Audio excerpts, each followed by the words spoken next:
Hello everyone, welcome to our video. In this video, we will analyze William Blake's poem, The Lamb. After the analysis, we will discuss the archaic words used in the poem. First things first, let me introduce the team in this video. My name is Muhammad Raditya Hakim. I will discuss the archaic words in this poem. Next, Muhammad Rizal Alejhandro will recite and analyze the poem. Lastly, we have our video editor behind the scenes, Muhammad Febriza. Now, let's get to the poem. Little lamb, who made thee? Dost thou know who made thee? Gave thee life and bid thee feed by the stream and o'er the mead. Gave thee clothing of the like, softest clothing, woolly, bright. Gave thee such a tender voice, making all the vales rejoice. Little lamb, who made thee? Dost thou know who made thee? Little lamb, I'll tell thee, little lamb, I'll tell thee. He is called by thy name, for he calls himself a lamb. He is meek, and he is mild. He became a little child, I, a child, and thou a lamb. We are called by his name, little lamb. God bless thee, little lamb. God bless thee.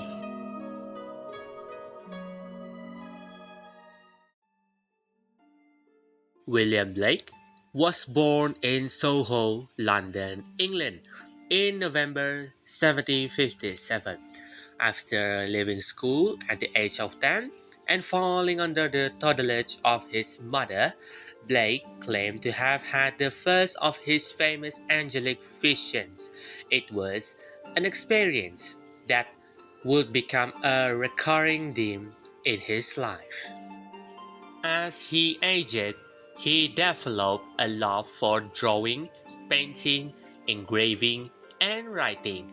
Some training in his youth helped prepare him for his later artistic endeavors. In 1782, he was married, and during the following years, he published his collection, Poetical Sketches. The lamb is very much associated with the Romantic era. This can be proven by one of the characteristics of the Romantic era, which is nature, which is where the lamb is very thick with nature. For example, in the first line, it says, Little lamb, who made thee? So this line refers to the creation of the lamb, invoking the natural world and its divine origin. You can also see in the third and fourth lines, gave thee life and bid thee feed by the stream and over the mead. These lines vividly depict the lamb's natural habitat, highlighting streams and meadows, which are quintessential elements of nature. The Lamb by William Blake was included in the Songs of Innocence that was published in 1789. It is regarded as one of the great lyrics of English literature. The Lamb is the companion piece to Blake's The Tiger. It was published at the same time and uses the lamb as an image of God's goodness and overarching will. The perspective is a little different in the lamb than it is in the tiger, but there is a similarity in that the speaker, this time a child, is addressing the title with animal. They speak to the creature and take note of its soft wool and the simple noises it makes. The second stanza answers any questions the speaker possessed in the first half. The childish speaker tells the reader and the lamb that it was, in fact, God, who is another lamb, who created everything on earth, including the child himself. In the first stanza, the child, who is supposed to be speaking to the lamb, gives a brief description of the little animal as he saw it. The lamb has been blessed with life and with the capacity to feed by the stream and over the meadow. It has been endowed with bright and soft wool, which serves as its clothing. It has a tender voice that fills the valley with joy. In the poem, the child of innocence repeatedly asks the lamb as to who made him. Does he know who created him? And he refers to the lamb. The same question has been put repeatedly all through the first lines of the poem. The child addresses little lamb to ask him who made him and wants to ascertain whether he knows who made him. The child wants to know who gave the lamb his life, who fed him while living along the river and on the other side of the meadow.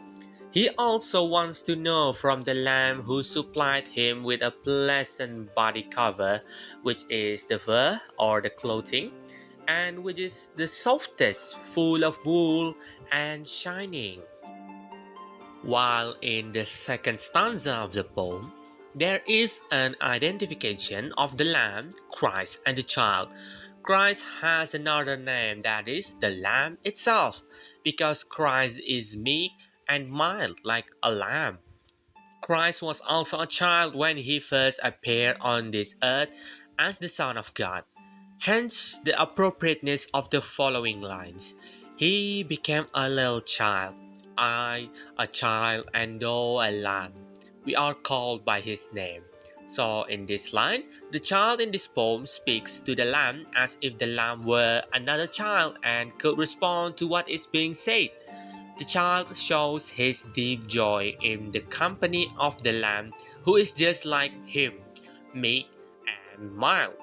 The poem conveys the spirit of childhood, the purity, the innocence, the tenderness of childhood, and the affection that a child feels for little creatures. This poem is not limited to alliteration, enjambment, and repetition. Repetition can be seen through the use and reuse of lines. For example, Little lamb, I'll tell thee. In the second stanzas, this increases the nursery rhyme-like sound of the first and helps in providing the poem with its song-like quality. Enjambment is another technique that helps with the flow of this particular poem. For example, the transition between lines 1 and 2 of the first stanza. Then alliteration is a really helpful technique that poets can use to put added emphasis on particular phrases or increase the rhyme and rhythm of the poem. Take, for example, the words little lamb in line 1 of the first stanza and meek and mild in the line 5 and the second stanza. The Lamb by William Blake consists of two stanzas with 10 lines for each stanza.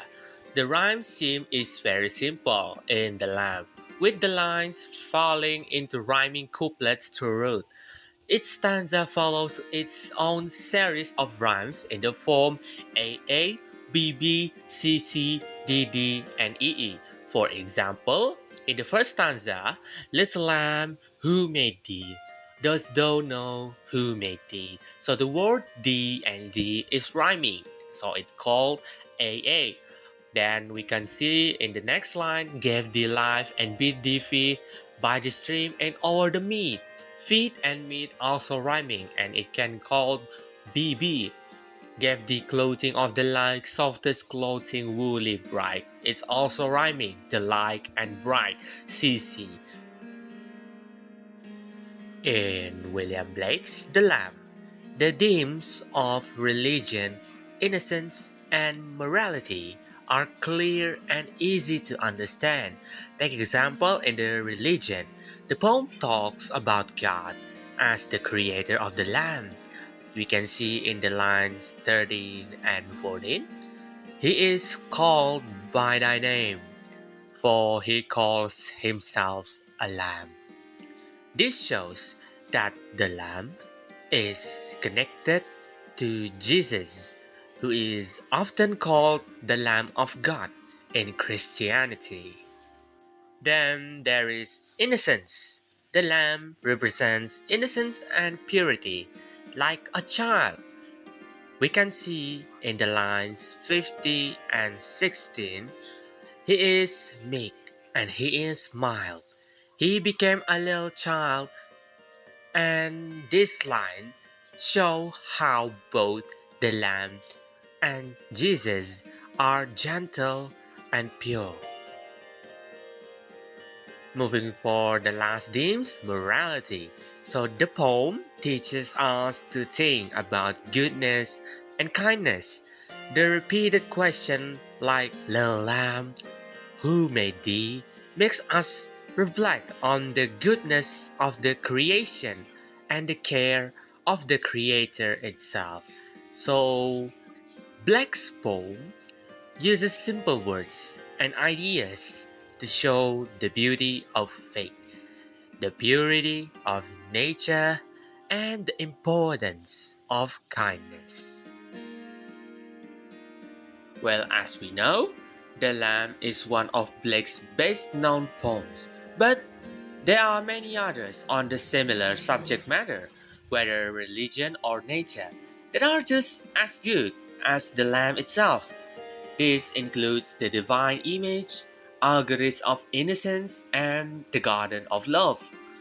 Other poems from other poets include Holy Innocence by Christina Rossetti and First Sight by Philip Larkin. The Lamb is a heartfelt poem that explores themes of innocence, creation, and divine love. Through the image of the Lamb, Black presents purity and the gentle nature of Christ, emphasizing the connection between humanity, nature, and the divine. The poem's central question, who made thee? Reflects a childlike curiosity about creation, and the answer points to a creator who embodies kindness and care. Blake's simple yet profound language reminds us of the beauty in innocence and the divine presence in all creations. This timeless piece encourages readers to reflect on their own sense of wonder and spiritual connection, making it an enduring part of his songs of innocence. The lamp is inseparable from the use of archaic English, as it was published in 1789, a time when such a language was still common, literally and conversational style. Words and phrases like thee, dost, and gavest reflect this older form of English, which not only enhanced the lyrical quality of the poem, but also connects it to the traditions of its time. These provide a sense of timelessness, reminding readers of poetic heritage Blake was part of.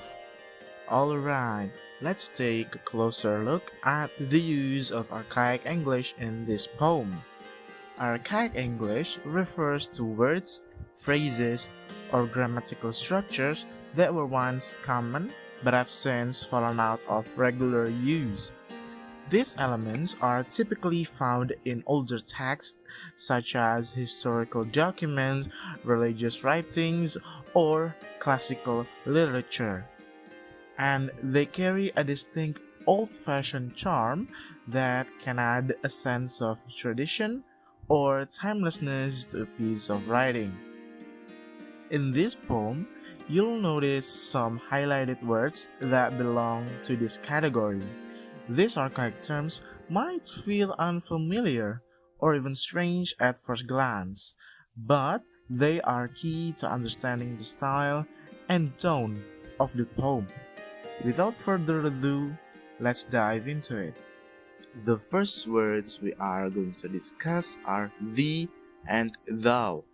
Both of these words have the same meaning, which is you, but These words have different uses in the grammatical sense. The word the is used as the object of the sentence.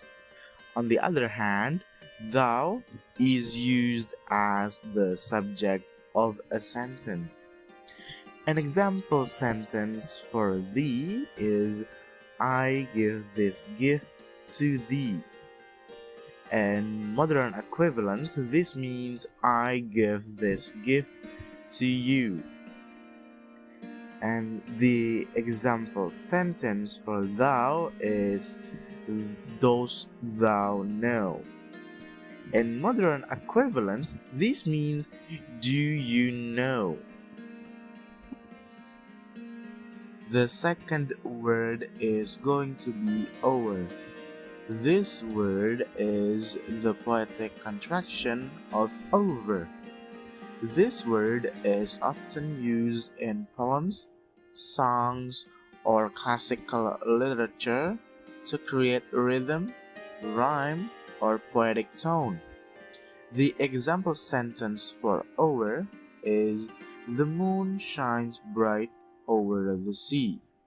In modern equivalence, this means the moon shines bright over the sea. The third word is mead. The meaning of this word is meadow. The definition of meadow is a grassy field. This word is mostly found in poetry today, which has an old-fashioned sense to it. The example sentence for mead is they played in the sunny mead. In modern equivalence, this means they played in the sunny meadow. The fourth word is woolly. This word means covered with wool. It could mean fluffy or fuzzy. The example sentence for woolly is the lamb has a woolly coat. In modern equivalence, this means the lamb has a fluffy coat. The fifth word is vales. This word is an Old English word for valleys. The example sentence for vales is the mist covered the green vales. In modern equivalence, this means the mist covered the green valleys. The sixth word is dust. This word means dew, and this word is used or followed by thou. This is almost exclusively used in poetry now. The example sentence for dust is dost thou understand my words? In modern equivalence, this means do you understand my words? The seventh word is meek. This word means gentle, quiet, or calm. It is often associated with a biblical or old-fashioned context.